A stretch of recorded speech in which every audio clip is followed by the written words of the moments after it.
Good evening, everyone. Good evening.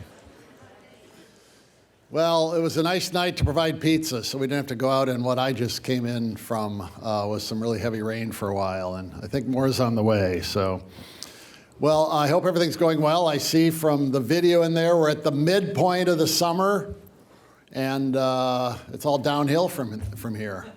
In a good way, in a good way. You can coast to the end. Some of you had exams today, I understand. I hope those went well. And maybe we'll get some cooler weather soon. I hope everyone's going to enjoy the 4th of July. Get to the fireworks if you can. They're always exceptional here in Washington, D.C. And just have a wonderful, safe weekend.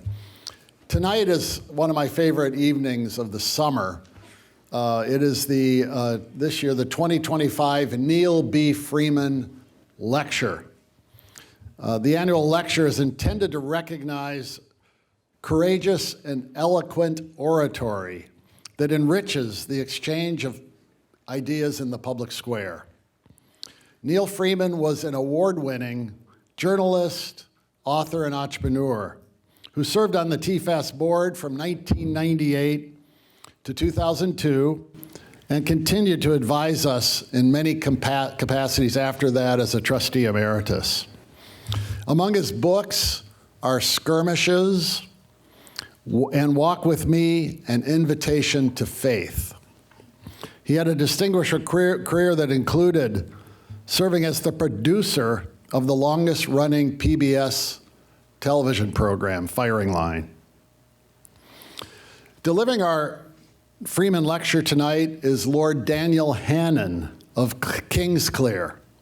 Daniel Hannan has been a member of the UK House of Lords since 2021 and serves as the Conservative Party's International Secretary. He's written 9 books, including the New York Times bestseller, Inventing Freedom: How the English-Speaking Peoples Made the Modern World. He sat as a member of the European Parliament in Brussels for 21 years, and there he founded the Vote Leave campaign. He's a regular columnist for the Sunday Telegraph, the Washington Examiner, the Daily Mail, and other publications. I know that while in the European Parliament, on a couple of occasions at least, his speeches to the Parliament went viral globally. So you're in for a treat in hearing him speak tonight. He's also president of the Institute for Free Trade. His topic tonight, which we've asked him to speak on, is 250 Years of Freedom, What the American Tradition Means to the World. When he finishes his talk, we hope to have time for some questions, but he's got a vote in the House of Lords tomorrow afternoon, so I've got to get him to the airport for a flight back to London pretty quickly after he finishes. So, but we'll do our best to have time to entertain some questions. But that's why we wanted to get this started promptly. And so without further ado, please join me in welcoming Daniel Hannan.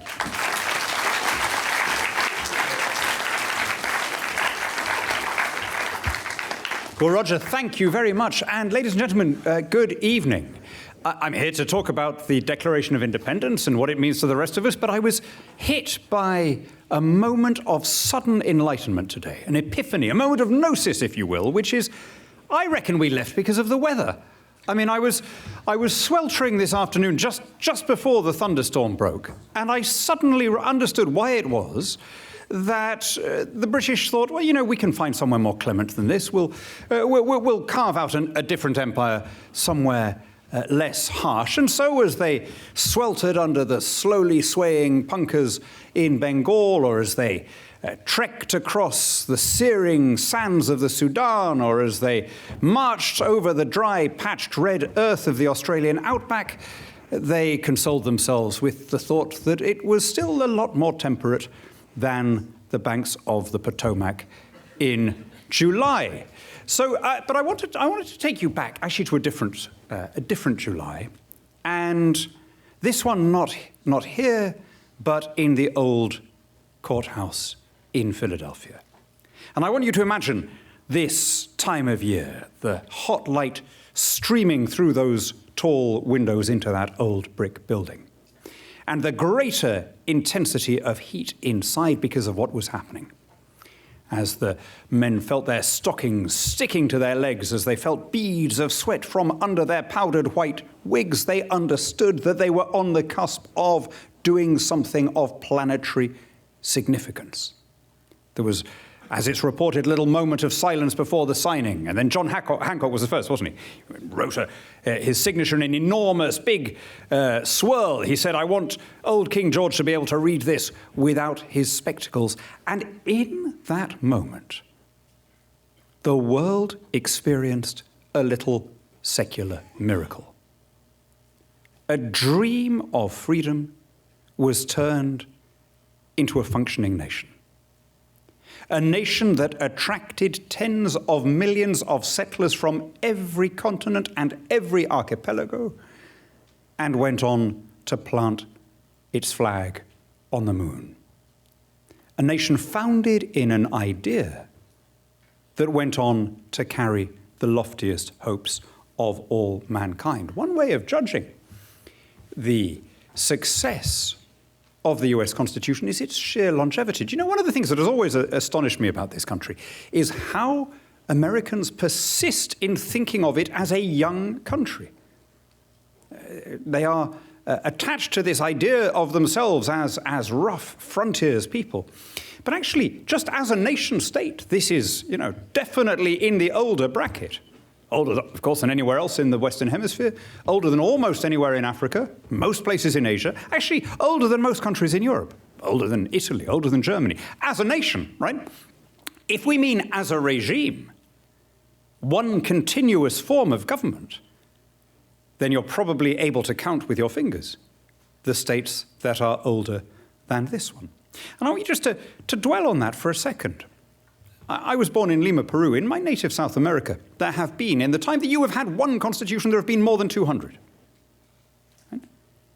Now, how is that? And what is the connection between the authority and the legitimacy bestowed on this regime by the longevity of its founding charter and the fact that there is such a one-way traffic of people in the Western Hemisphere? There is a reason that no Mexican politician has to propose building a wall to keep all the Americans out, right? And it's not to do with climate or cuisine, it's to do with political structures. Well, I was thinking about how to celebrate, what should I say coming up to this great 250th anniversary, and I turned back to what that great and underrated President Calvin Coolidge had said exactly 100 years ago, coming up to the 150th. And I think he put it beautifully. He said, it's about the longest sentence the guy ever spoke consecutively. He said, amid all the clash of conflicting interests, amid all the welter of parties and politics, every American can turn for solace and consolation to the Declaration of Independence and the Constitution of the United States, with the assurance and confidence that those two great charters of freedom and justice remain firm and unshaken. That's it. That's the magic formula. Above politics is something bigger. Above the politicians is something that you can't see or hear or touch, but that binds the chief executive as surely as it binds the ordinary citizen. And the very fact of it existing for so long, sure, in the physical form of a piece of desiccated parchment on the walls of the National Archives that you've probably seen while you were here, but existing as an idea that government is there as a servant, that the politicians are not rulers, that they are there fundamentally to preserve the Constitution, that there is a reason why office holders and not the rest of you take an oath to preserve the Constitution. That is what has distinguished this country from every other country in the hemisphere and pretty much every other country in the world. Think about it. North and South America was settled around about the same time. Right? There was no obvious geographical advantage in the northern part of the hemisphere. Right? Nor was there any particular advantage in wealth or power when you compare Spain to England at that time. As the great historian Macaulay said, the Castilian was the superior in every way of the Englishman at the beginning of the 16th century. So what explains the difference? Well, I think that the settlers brought here a treasure that was more valuable than all the silver in the mines of Potosi. And this was that they had a way of organizing their affairs, of spreading power diversely, of electing local leaders, sheriffs, mayors, and all the rest of it, which made it feasible for them to run and operate a free society in a way that was unthinkable to an empire that was still trying to be run from the Escorial in Spain. They had a toolkit, if you like, of the common law, of localism, of dispersed, decentralized, and democratized decision-making that outlasted and outperformed every rival model. And that, in the end, is why the world tends to communicate in the language in which you are speaking, in which you're listening to me. Now, those things were maintained not just by a constitution, but by a whole habit of thought that goes around it. The constitution, if you like, was the expression, it was the formal written form of a culture that said the rules are above the ruler. The guy in charge doesn't get to make things up as he goes along, which is an extraordinary and revolutionary idea. But in the minds of the founders, this went back a long way. They didn't think that they were inventing it in a vacuum. They looked back through the English Bill of Rights, back to the Great Charter, back even before that, to the folk right of Anglo-Saxon common law, this idea of a legal system that is vested in the people and is not a tool of the government, but is rather a preserver of the liberties of ordinary folk. It's a folk right of common law. Now, you might think it takes a certain chutzpah for a British politician to come here on the eve of Independence Day and start claiming the US Constitution as some kind of joint patrimony of the English-speaking peoples. I plead in my partial defense that this is what Churchill did. But surely you might say, how can I do it on this, coming up to this most special time of year?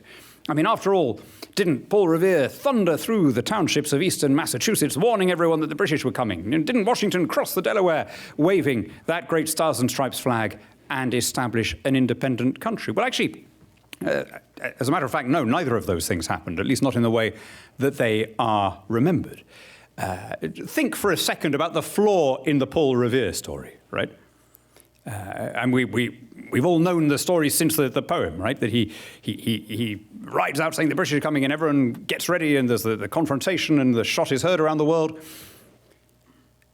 At that time, it would not have occurred to anyone in Massachusetts that they were anything other than British, right? So it would have been an unusual thing to shout. I was talking to a couple of people earlier who are studying in Manchester. So you'll know that there are some pretty strange people in Massachusetts, but even in Massachusetts, it would be an extraordinary thing and very eccentric to shout, the British are coming, to a completely British population. Actually, what Paul Revere actually shouted was, the regulars are out, or in one version, the redcoats are out, because he was continuing, in his mind, this story of resistance to overweening central authority that went back a long way. There was a defining characteristic of the nationality of Englishmen at that time, that they saw themselves as having rights that went beyond the power of the state, that liberties were not given, they were taken. And that's why in the minds of a lot of the founders, they were not really revolutionaries at all, they were conservatives. They were standing up for the rights that they assumed they had been born with as British subjects, against the depredations of a foreign king. Now, of course, once independence had become a fact, people started writing all sorts of stories differently. And now if you go to Lexington and Concord, you'll have the tour guide saying, well, the British were here and the Americans were here. Terms that would, of course, have been completely meaningless to the participants at that time. It was to them very clearly a civil war within a single polity about which side should come out on top. But, as the great historian Ernest Renan said, getting your history wrong is part of what makes you a nation. I'm fascinated. Every country in the world does this, and I'm fascinated in what that tells us. I was talking to somebody earlier about the famous picture of Washington crossing the Delaware, right? You've all seen it. And I mean, there is so much wrong with that picture. I mean, just first of all, like you would not stand up in a boat like that; it would fall over, right, into the river that couldn't have had those kind of ice flows in it. But the really interesting thing about that picture is who else is in the boat with him, and this is where you see a kind of very early version of identity politics, because in that rowing boat with the general are three people who, given their ethnicity, would almost certainly have been on the other side. One is a Scottish Highlander wearing a tam o' shanter hat. There were Scottish Highland populations along the Hudson River and in the Carolinas, and they were the most hardline loyalists. They fought harder than anyone else. They really actually meant it. It was actually the Independence War was a surprisingly low casualty episode. 7,000 fatalities, I think, over the whole 8 years. It was nothing like what happened in contemporary European wars. About the only people on the loyalist side who actually believed in it and fought accordingly were those former Jacobites who'd been settled following demobilization, and they were not going to live in a Protestant republic. In fact, they fought so hard that Jefferson had to be made to take an explicit attack on Scotland out of the first Declaration of Independence draft, because he was so angry with them at the time. But this was a way of saying to all Americans of Scots descent, it's all right, you're part of the family now. It doesn't matter which side your ancestors were on at the time. Next to the Highlander, there is a black American. Again, which side were African Americans on during that campaign? Of course, both sides, like with anything, you can find exceptions. But overwhelmingly, they were, perfectly understandably, for the side that had promised to end slavery. And then there's a Native American. Again, whose side were they going to be on? Which side was saying, don't expand the frontier, respect the treaties with the Aboriginal inhabitants? I love little details like that, because we sometimes think that in a mad moment of political correctness, we are the generation that has invented identity politics. In fact, there were kind of flickers, premonitions of wokery, even back in 1851 when that painting was composed. But although I claim a certain common heritage among the free English-speaking democracies, what happened that hot day in Philadelphia took things much further. And I think actually the guy who put this best was Tocqueville. Tocqueville is very often remembered, and particularly quoted here, as a prophet of American exceptionalism. But he wrote a great deal about England as well. His wife was British. He lived for some time in the UK.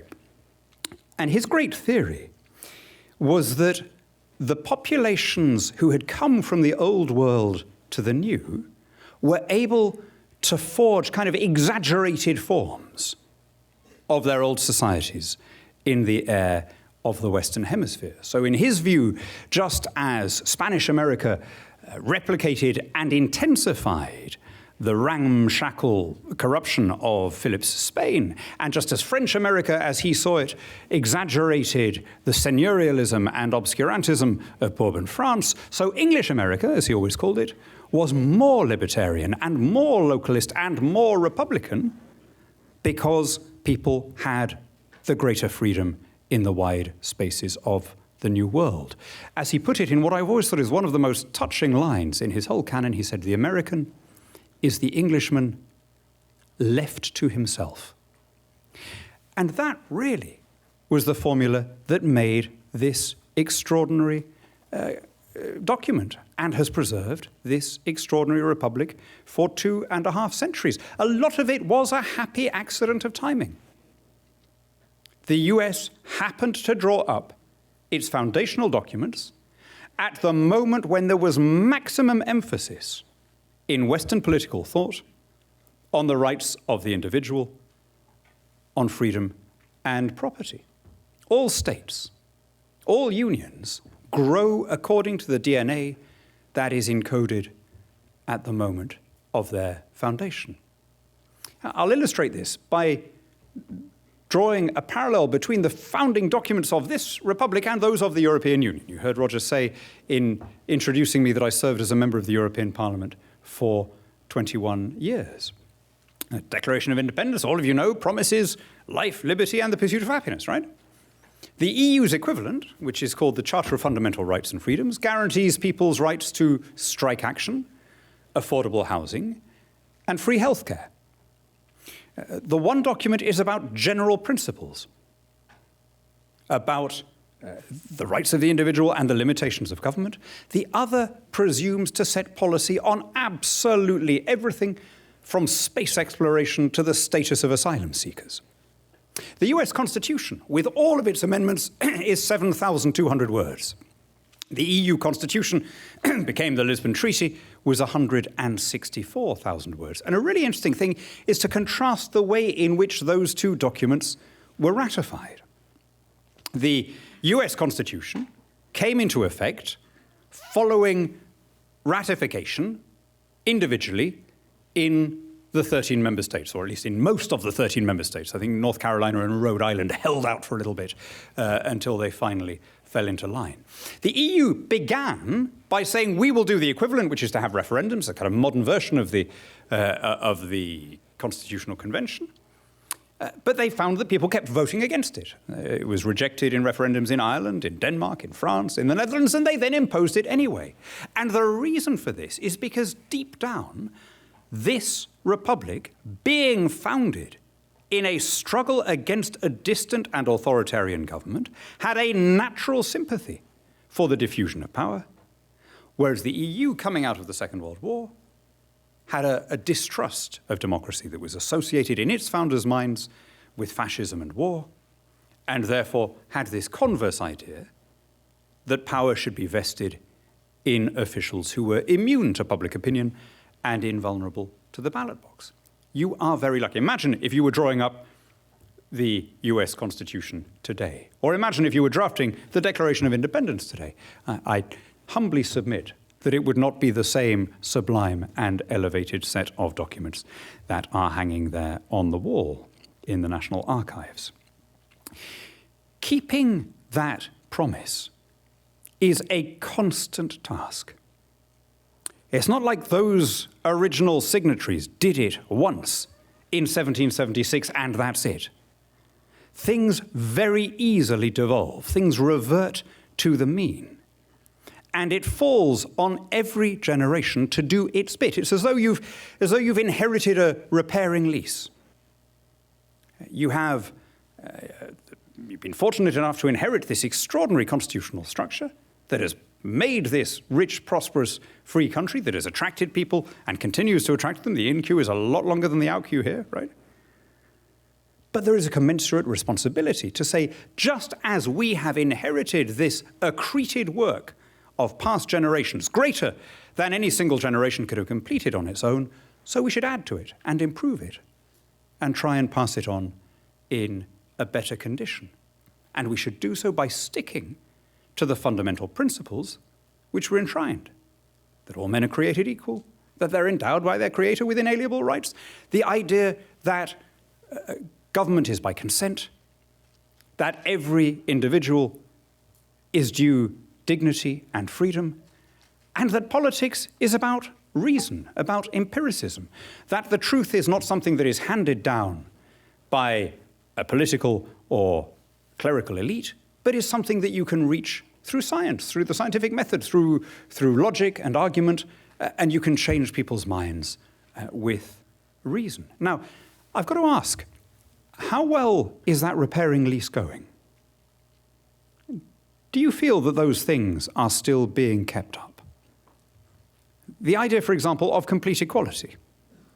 The idea that all adult citizens have the same status before the law.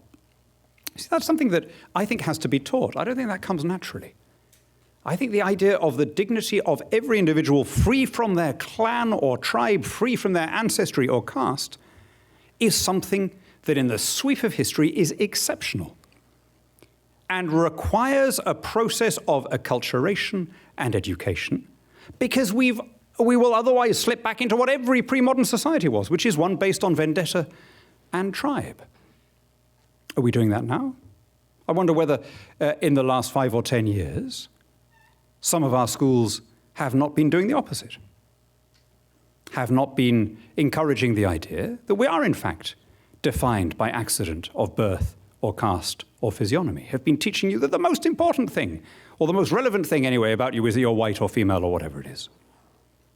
And that isn't just incompatible with the promise of a free republic, it's incompatible with the ability to maintain an open democracy.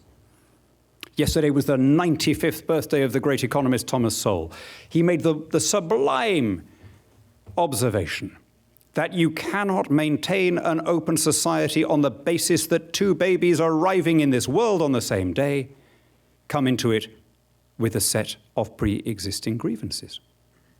That's something that has to be taught. It doesn't come naturally. The elevation of process over outcome, right? The readiness to uphold the rules even when they're not working in your favor, that does not come naturally. No early society operated on that basis. Now, I mentioned that I grew up in South America with its 200 constitutions. The reason that it has all those constitutions, the reason the Dominican Republic, I think, has managed 24, Venezuela has had 21, my native Peru is languishing on a mere 12. But the reason why that keeps happening is because deep down people don't believe that the rules are above the rulers. They think that once they're there, they get to define the rules, and it's a quite natural thing to draw up a new constitution so as to enshrine the privileges and ideas that happen to suit you and your family. And not doing that does not come naturally. I think one of the most human desires, and one of the most understandable ones, is to say, where I want to get to matters much more than the route by which I get to it. And even in the United States, one comes across that a great deal. If you tell me where someone stands on the right to life, I will tell you, not with 100% certainty, but with 80 to 90% certainty on where they stand on whether the Supreme Court should legislate on abortion law. Right? Because outcome drives process on both sides. You see, here's a trivial but telling example, telling because trivial. The jurisdictional battles happening now between the federal government and the state of California. Donald Trump dislikes lots of things about the Golden State, most obviously its sanctuary policy, its immigration policy. But also he doesn't like the fact that there's too much DEI in the high schools there. He doesn't like the fact that there was a trans long jumper. He doesn't like the fact that they're promoting electric vehicles. There's a whole bunch of things where he is throwing his weight around and attempting to impose his views. Now, I'm a conservative on most of those issues. I lean towards him and not towards Democrat-run California. It does not follow that he has the right to impose his wishes because process matters. And the dispersal of power was perhaps the key insight of the founders. They understood that if you had jurisdictional competition, if you had the freedom for individual states to pilot new ideas, to trial new schemes, that this would ensure not only that government was more efficient, but also that people were freer, because it would be much harder for autocratic or authoritarian government to develop in a dispersed polity. Both sides, it seemed to me, have been forgetting that. When I was growing up in Peru in the 70s, I used to think that the day will come when South America gets to the North American level of political development, right? Because it's so obviously working better. The population movement is the outward measure of it, but there is a reason why people prefer to live here. It's not because of some magical property in the soil or the sky or the gene pool. It's because the institutions work better and allow people to reach their full potential. And so that will be so obvious that the day will come when Guatemala and Peru and Paraguay and all these other places copy the successful formula. But here's the thing. If anything, the recent movement seems to me to have been in the other direction. Now, you're coming up to this big 250th anniversary. Latin America generally has just been celebrating its 200th anniversaries, right? Most of the countries from Mexico to Argentina became independent at some point between, let's say, 1810 and 1825, right? Almost none of them, as I said earlier, has this continuous single regime constitutionality. Almost none of them has it because people struggle to accept that the rulers are bound by the rules, that the people in charge aren't these father of the nation figures who can do what they want because they have everyone's interests at heart. And the things that are now creeping in to the politics of this republic strike me as actually remarkably South American in their form. For example, the constant demands that you lock up the losers. In fact, the idea of locking up an opposition politician at all. I don't think I'd really heard any serious politician advancing that idea until about 10 years ago here. The idea that the losers automatically go to court, that as soon as a party loses an election, that they try and overturn it in some way. That, again, very normal where I grew up, for people not to accept election results, for them to be treated as contingent, only to count when your side happened to win. But something that until very recently was pretty much unthinkable here, right? And the point I want to make is this.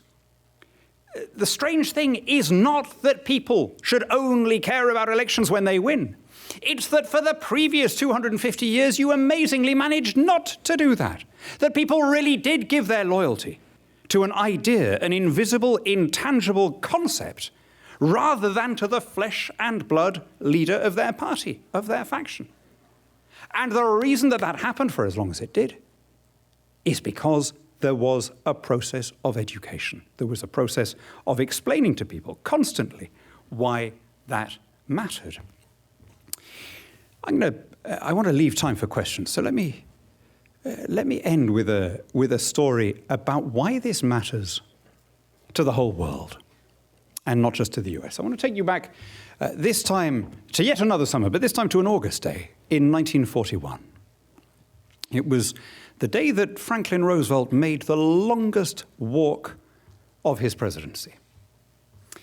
In a way that would nowadays be unthinkable, the media of that time had conspired to hide the fact of the president's polio. So every photograph showed him seated or standing unaided. But on that day, 10th of August 1941, he was determined to walk because he was going to see Winston Churchill. They were both on warships. FDR was on the USS Augusta and Churchill on HMS Prince of Wales. And Churchill was playing host. And so Roosevelt decided, supported by his son on one side, by a naval officer on the other, to make the slow walk across the bucking deck of HMS Prince of Wales, while the band of that warship struck up the Stars and Stripes Forever.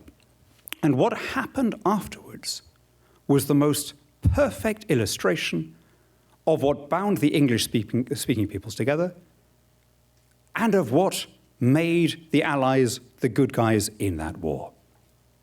It happened to be a Sunday morning, and so the two crews were mustered together for a joint religious service. Churchill had chosen every detail personally and meticulously, down to the hymns, down to the reading that the chaplain gave from the pulpit on deck. It came from Joshua 2. As I was with Moses, so will I be with thee. I will not fail thee nor forsake thee. Be strong and of good courage. And afterwards, bursting out in excitement, Churchill exclaimed the same language, the same hymns, the same ideals. And when he said the same ideals, this was not a bland generalization about being the good guys. Think of the world as it stood in August 1941. The whole of the Eurasian landmass, from Lisbon to Vladivostok, was under one kind of authoritarian government or another. Liberty was thrown back to the Anglosphere and a handful of countries in Latin America. The ideas that we now call universal rights became universal, if we're honest about this, because of the readiness of the English-speaking peoples and some allies to defend them with force of arms. The ideas that make our lives comfortable and modern and rational. Ideas like regular elections and uncensored newspapers and equality between men and women and habeas corpus and jury trials. These were overwhelmingly ideals developed in the language in which you're listening to these words. Imagine that the Second World War had ended differently. Or imagine that the Cold War had ended differently. There'd have been nothing universal about them then. And that's why what happens here matters far beyond the borders of the United States. I started with the false quotation from Paul Revere. Let me end with the true quotation of the man who actually sent him on his ride, Dr. Joseph Warren, the president of the Massachusetts Congress, who met his end at Bunker Hill and just before told his fellow patriots, on your decisions depend the happiness and liberty of millions yet unborn. Act worthy of yourselves. Ladies and gentlemen, those of you here who are American citizens have the extraordinary privilege of having inherited from your parents a freer system than any other on the planet. And that carries with it a commensurate responsibility to keep those freedoms intact and to pass them on to the next generation. Act worthy of yourselves.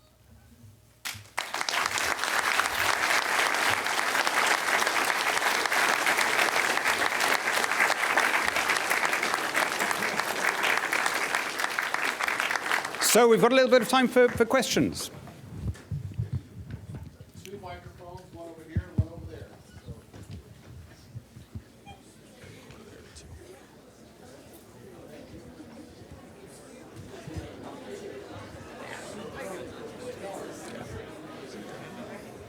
Okay.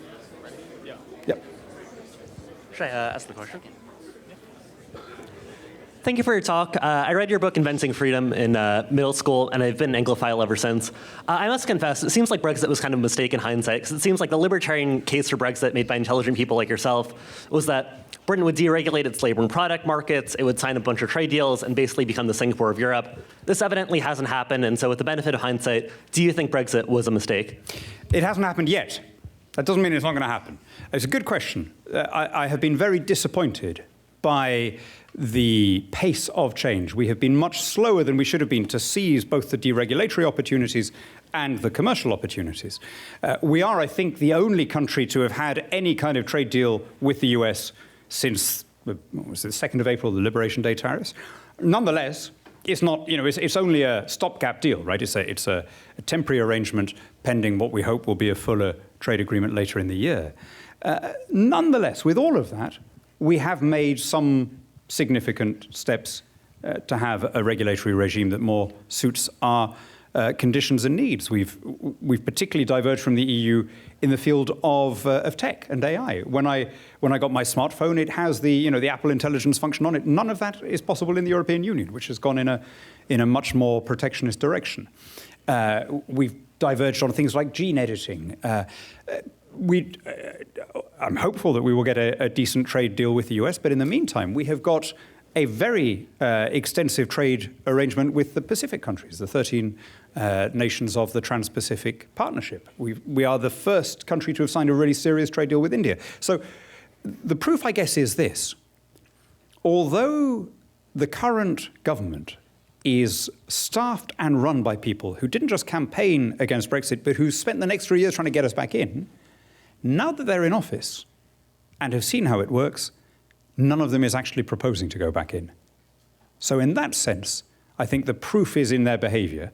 And look, no country ever gets poorer over time as a result of becoming more independent. Your Brexit was exactly 250 years ago. It looks to me like it's working out okay. I also think the American Revolution was a mistake. Yeah. Hi, thank you so much for speaking with us tonight. So the continuation of the U.S. Constitution as the rule of land is really important for the sustainment of our society. However, in order for us to appreciate the Constitution and its role that it plays, we have to be able to raise up patriots to understand why it's so important. I would argue that our civics education system in America is in shambles. So how do you suggest we revive our civics education to raise up patriots who will fight for their country? Yeah, thank you. Well, actually, just to function in this country, right? I mean, it's a bonus if they then want to rush off and enlist, but actually just to feel that they have enough in common, one with another as Americans, that they will gladly pay taxes to support people that they have. Maybe not gladly, but they will honestly pay taxes to support people they don't know. That they will accept election results when their party loses. That they will obey laws even if they think they're dumb laws, right? These are minimal requirements of citizenship. And you're right, civics is the way, fundamentally, of teaching people that their primary identity has to be as a citizen, as an American, not as a Presbyterian or a Japanese American or whatever it is, right? That all of you, sure, have all those identities, but we have to relate one to another on the basis of equality before the law as fellow citizens. The only distinction is between the citizen and the non-citizen. Now, is that happening? No, I don't think it is. I think there's been a palpable change in the ethos in not just on campus, but in high schools.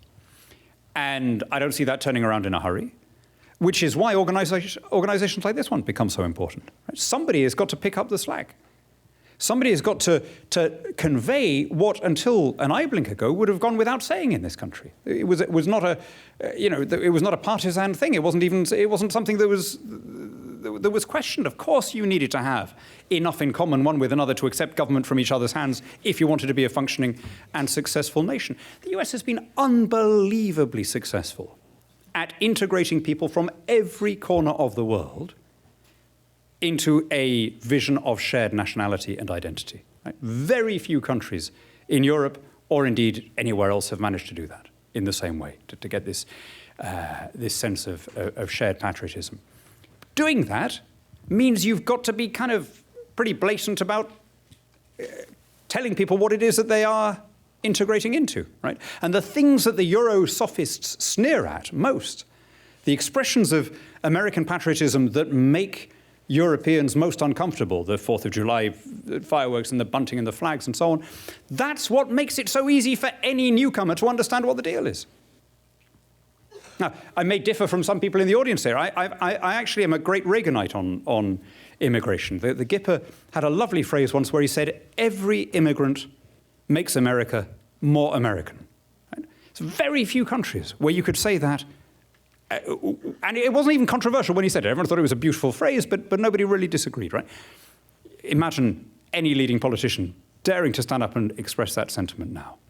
But you know what? I have to say, if I look at the history of this republic, there has never been a moment when the popular attitude to immigration has not been basically suspicious. If you do a snapshot in 1800 or 1850 or 1900 and 1950, the argument is always, yeah, it's been great until now, but this time it's different, right? And there's always some new factor that plausibly makes it, yeah, but up until now, they all spoke English. Yeah, up until now, they were all Protestants. Yeah, up until now, they were all white, right? And every time that argument is made, it's been falsified in the event. And so I am really optimistic, but it does depend on continuing to have a civic rather than an ethnic conception of nationhood, which means that you've got to transmit those values. So thank you for your question. And it's up to TFAS and a handful of allied organizations. Actually, a little round of applause for the people who are doing it, by the way, if you wouldn't mind, guys, because they are remedying the deficiencies of the public education system. Thank you, ladies and gentlemen. Hi. So I really like your appeals to kind of following tradition. I was just going to ask about one kind of appeal to traditional parts. Technically speaking, the Senate and the House are still supposed to operate with a 3 readings process, which you are very well aware in the British Parliament. How much would you say that would be very beneficial to recommitting to that, to deliberative processes in the United States? Yeah, look, I mean, I am all in favor of returning to the schemata set out in the Constitution, right? I think that the founders knew what they were doing when they put Congress in Article 1 and the presidency in Article 2. Right? So if I just focus narrowly on the issue of trade, it is absolutely clear that is a congressional jurisdiction. There is no conceivable reading of the Constitution that doesn't lead you to that conclusion. But successive Congresses, for low and dishonorable reasons, have handed that power away because on one specific issue, on one occasion, they wanted to get a win, and then they find that they can't get it back afterwards. And what goes for commerce goes across the range of things. So I would really like to return to something much closer to the practice of I guess if Jefferson or Madison had come back, I think even under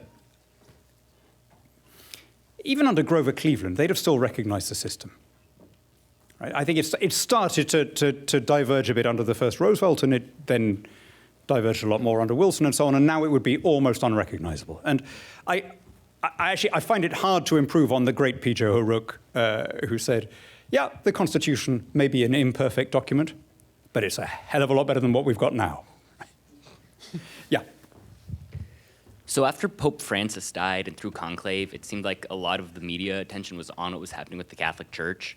But the Archbishop of Canterbury has been a vacant position for 6 months, and it seems a lot of people don't even know. Long time, no see. Is the Anglican Church in decline? And if so, what does that mean for the UK and the rest of the world? It's a very good question. So the Church of England has basically been in decline from the beginning. I don't think it's a bit like the US attitudes to immigration. There's never been a moment when people haven't said, "Oh, this church attendance is falling and people are leaving it," and there's I guess as with the immigration thing, there's an element of truth. You don't get many converts to the Church of England. Let me put it like that. It does happen, but it's like converts to Judaism. It's an unusual and laborious process. It can happen, but it's not numerically significant. I'm a member of the Anglican communion, and I'm not just a tick box. I go to church in my village. One of the things that we are familiarized by long exposure to, and so we stop thinking how weird it is the theological basis of the Church of England, which claims to be the only legitimate church. The argument that was put forward by Hooker and then by Lord was, this is the true Catholic Church, saved medievally by England's insular geography from both the errors of Rome and the heresies of Württemberg. And therefore, the only legitimate apostolic succession is in the Church of England. Now, probably like every religious doctrine, it sounds absurd when you state it baldly. You have to have it in a context, right? You could make every religion look silly by stating its premises without any context. But in a way, it's unsurprising that people are kind of attracted, if you like, at both ends to either something more traditional or something more evangelical.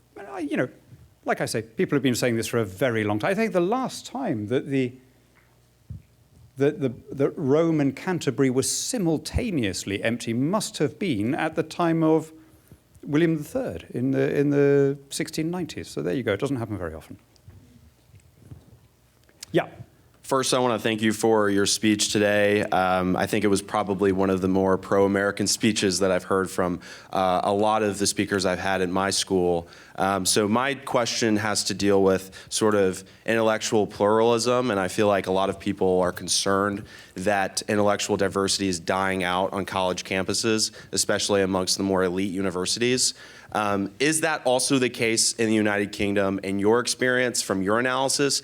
And how do you feel like the future of education, higher ed, is going? Is it going in a positive direction, or are we headed towards some sort of area where pluralism is no longer tolerated? Let's not anyone else line up. Let's take the questions that are here. That's a good idea. So actually, tell you what, why don't I take, because we've got another 15 minutes or something? Yeah. So why don't I write down your questions, guys, and then I'll come to them. So I'll take them, but let's go back and forth and take a couple more questions, and then I'll give you the answers all at the same time. Well, I was going to ask, you keep saying that basically we have been able to accept our democracy and the results of these elections for years, but going into actually your point that these problems have existed for a lot longer than we talk about, how do you go with that argument that we are uniquely able to accept the results of our elections when we've actually had some notable examples of them failing, a la Compromise of 1877 or more recently Bush v. Gore? Okay, thank you. Yep. Throughout your speech, you gave examples of certain struggles or wars throughout the past 250 years, which have forwarded, these values, and then commanded us to act to continue to forward and enshrine these values. Currently, in what political theater of war or struggle do you see this necessity to act be most at the forefront of, either here, abroad, or internationally? Mm-hmm. Yep. I have a question about bureaucracy and crime in the Anglosphere. So I think we see this weird phenomenon where law-abiding citizens are starting to be punished, while hardcore criminals are seemingly let loose. So to give you an example, in England, you see a lot of people punished for taking strong stands against immigration, just in terms of speech. But at the same time, you see scandals like the rape gang scandal seemingly covered up. And similarly, in America, to give you an example, in a place like California, you have drugs, you have homelessness, and so on. And these things go on and on and on. But when someone like Xi Jinping comes, it's totally cleaned up. So it seems like the government has the power to address a lot of these problems. But it's like it chooses not to. Thank you. And that's what I'm curious your thoughts on. That's a very good question. Thank you. And then one more on each side, I think. Yeah. Thank you for the speech. It was great. Brilliant question. Thank you. And sorry. You're. But obviously, you supported the UK leaving the European Union, and I assume you support devolved governments in Wales and Scotland, Northern Ireland. But it seems to me you don't support Scottish independence, which I think is somewhat different, but at the same time kind of gives that home rule facet. So is it something that's like, this is good for me, but not for thee, or what's your stance on that? Sure. And last one. All right. Do you think it is our duty as inheritors of the Founding Fathers' values, ideals, and documents to reform and improve this nation, adhering not to personal agendas, but to the principle of the Constitution? Yes. Okay. Thank you. I am going to try and get through all of those. So thank you for asking them briefly. It's a discipline for me to try and get through them. So diversity on campus, and is this happening in the UK? Absolutely. We've got exactly the same issue as here, and for many of the same reasons. My eldest daughter graduated recently from Oxford, and in her college, it was a condition of matriculation initially. They eventually had to drop this under public pressure, that you do a white privilege test, okay? And that you wouldn't be allowed to. I mean, she was doing a languages degree, right? But that you wouldn't be allowed to do a languages degree unless you had gone through this test, where the correct answer to everything was white people are wrong. Now, what's that got to do with a language degree? Well, here's the thing: 200 years ago, in order to do a degree at Oxford or Cambridge, you had, again, the weirdness of the ecclesiastical history of my country. You had to swear an oath repudiating Catholic doctrine, right? You literally, if you wanted to do a degree in languages, you had to say, I swear that the bread and wine used in the Eucharist are only symbolic and are not really the body and blood of our Lord, right? What's that got to do with a French degree? Exactly as much or as little as the white privilege test, right? In both cases, a random value has been sacralized, has been lifted out of its own sphere, and everything else has been subjected to that as the one test of whether you're a good person. We've, if you like, come back to a kind of blasphemy law. Now, in between, we had 200 years of relative freedom. Freedom of thought, freedom of expression, freedom of inquiry. I'm beginning to wonder whether actually what looked like a paradise of liberal thinking and of freedom was actually just a standoff. That neither of the two sides commanded the heights. That the old Christian Trinity and the new woke Trinity of diversity, equity, inclusion, neither of them was completely able to get its way. And so a measure of individual freedom flourished because of the standoff. Pretty scary thought. Right? And I realize how few are the people, as I say, who care about process, not outcome. When I tell students about when I give that parallel of what my daughter's doing versus what would have happened 200 years ago, the number of people who say, oh, but how can you compare? I mean, one is a really nasty piece of religious bigotry and the other is just about being nice to minorities. If you can't see that it's the same thing, guys, you are in the matrix. Right? If you can't see that in both cases something unrelated to your degree is being made a test of whether you're allowed to be there, you are so deep in the system that you can't stand back and see what the problem is. Have past elections been disputed? Yeah, look, I'm not going to, very good question. I'm not going to argue with that. Election of 1800 was a pretty nasty election. Election of 1860 was a pretty nasty election and worked out pretty badly for a lot of people, right? I wonder whether, though, what can we learn from the relative stability and bipartisanship of the 20th century? What was different about that time that allowed us to have this extraordinary flourishing of wealth and of intellectual diversity? It may actually have been that immigration was managed. So there was a certain homogeneity because the number of people born outside the US was smaller as a result of the controls brought in the 1920s, was smaller in the mid and late 20th century than it's ever been before or since. That meant that basically people had grown up going to the same schools, watching the same TV, watching the same movies, and that gave them a set of shared reference points that made political consensus much easier. Of course, now we are massively diverse, not so much because of immigration, but because we're all following our own separate narratives and watching completely different sets of media. And that, I think, is a real challenge. The average time spent on a TikTok video is 7 seconds. It is much harder to advance an argument that can convince people, especially if it has counterintuitive elements, than it used to be. And if you like, the nature of online discourse, you get the dopamine hits by demonizing the other side and cheerleading your side, not by trying to engage on the basis of reason. So I think that makes the civics all the more important. Which brings me to the question of what is the most important thing. Honestly, it is teaching people what it means to be a citizen. Right? That you are not just a random collection of individuals born to a different random collection of individuals, that you, wherever your parents were from, you are Americans, and that carries a series of rights and responsibilities, and that's what makes you behave well to one another. Right? It really shouldn't be seen as controversial or partisan, and it is a sad thing that it has fallen to organizations like TFAS to do that job, that there shouldn't need to be a job outside the education system to be done. Right? That should be something that we're all getting from the moment we go to school, to junior school. Really tough question about why does Britain police everything except crime? Right? Why do we get more upset? I mean, this is a real issue. Yeah? One of the things I'm very proud of in my country is that until now, we had a really excellent relationship between the police and everybody else, certainly much more than here. And the reason for that is that the policeman was a citizen in uniform with no more powers than you or me, except insofar as he had those powers contingently bestowed on him by a magistrate for a particular purpose. Right? That's why they're not armed.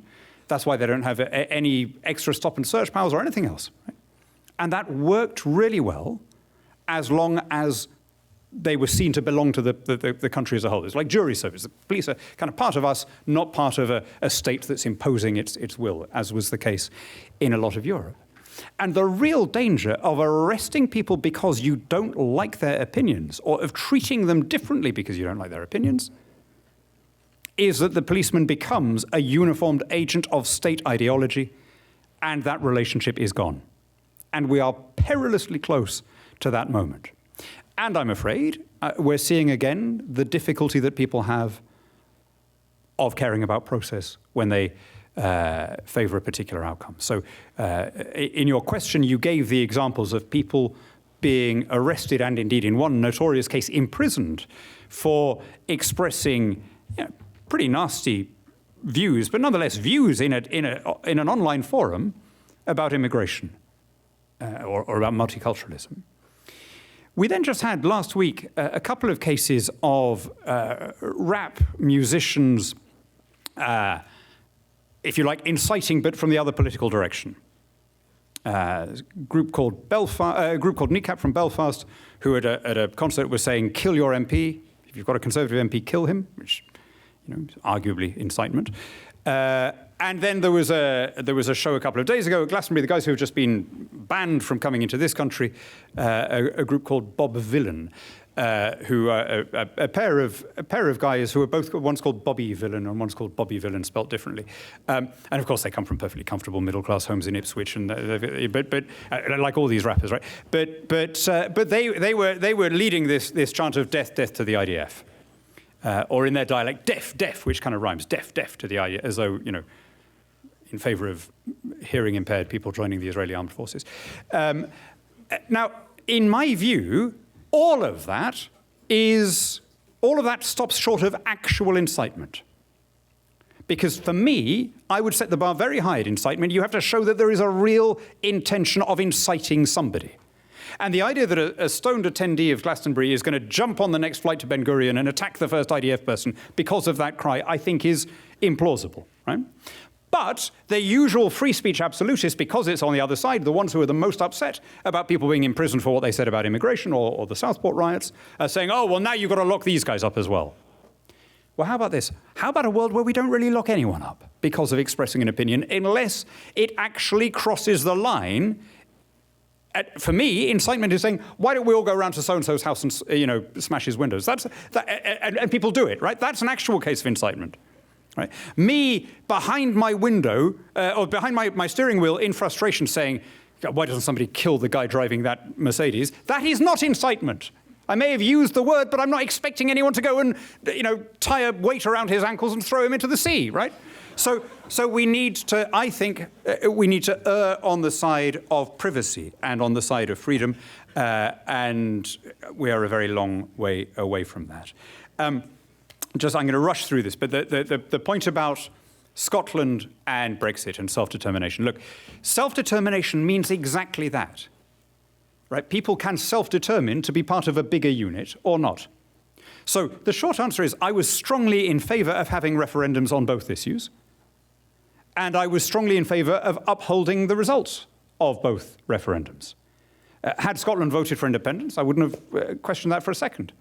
Had Britain voted to stay in the EU, I wouldn't have questioned that for a second. By the way, this makes the United Kingdom a quite unusual country, in that there is no problem with secession. There's no law against it. There's no issue. Anyone can say, we've had enough. We want to leave. Having waxed lyrical about your constitution, I will allow that there was one quite major flaw in it, which is that although it went into tremendous detail in one or two things, like specifying that you need 2 witnesses in a treason trial, it left open the question of whether you were allowed to secede from the Union. And that lacuna led to some problems further down the line. But actually, in the UK, that wouldn't arise. It is implicit that if you had a majority and you had a referendum behind it, you could walk out. But people can also self-determine to belong to a bigger unit. And plainly, a majority of people in Scotland, when they were polled, felt that they had enough in common as Brits that they wanted that bigger part of the identity. And I think that is, self-determination is not the same as secession. It means actually respecting the democratic result. And I think, I can't remember what the last question was. It was about, sorry, it was your question. It was about, to shout it from where you are. Remind me what it was. Yeah, do you think it is our duty as inheritors of the Founding Fathers' values, ideals, and documents to reform and improve this nation, adhering not to personal agendas, but to the principles of the Constitution? Yes, I do. Yes, I do. And I think the biggest criticism I have of a number of recent presidents, but not least the present incumbent, is this: that they do not exhibit any strong awareness that they are passing through institutions that are bigger than they are. And that, for me, is a kind of entry-level requirement if you want that job. Now, one of the weird hobbies I have is I like to visit the houses of various presidents. The first time that I spoke at this organization was in 2010 at Monticello. And I think I've probably been to a couple of dozen of them. Some of them you really get a sense of the character. Monticello being one, the restless and comprehensive genius of Jefferson. Calvin Coolidge's house. What a modest upbringing and what a modest man. Ronald Reagan, his ranch outside Santa Barbara. I've never seen a politician's house with fewer reminders of the status of the occupant.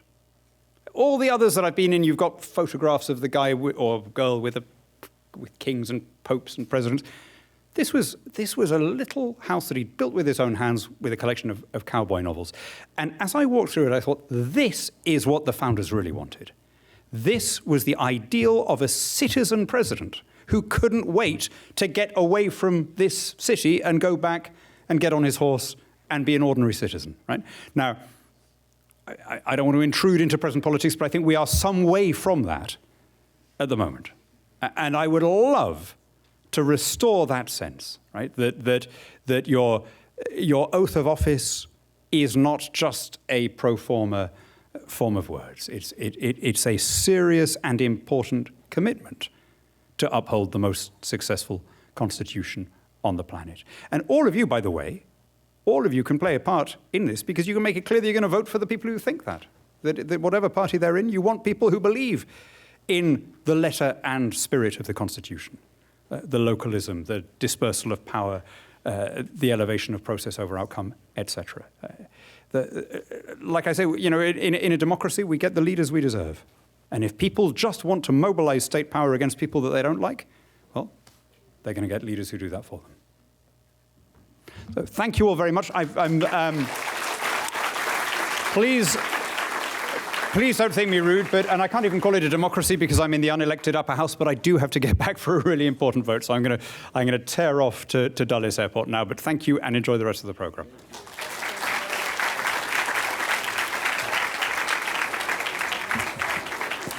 Well, everybody, thank you for listening, and we pray and hope that you have a great 4th of July to celebrate our country's independence. Have a good night. Take care.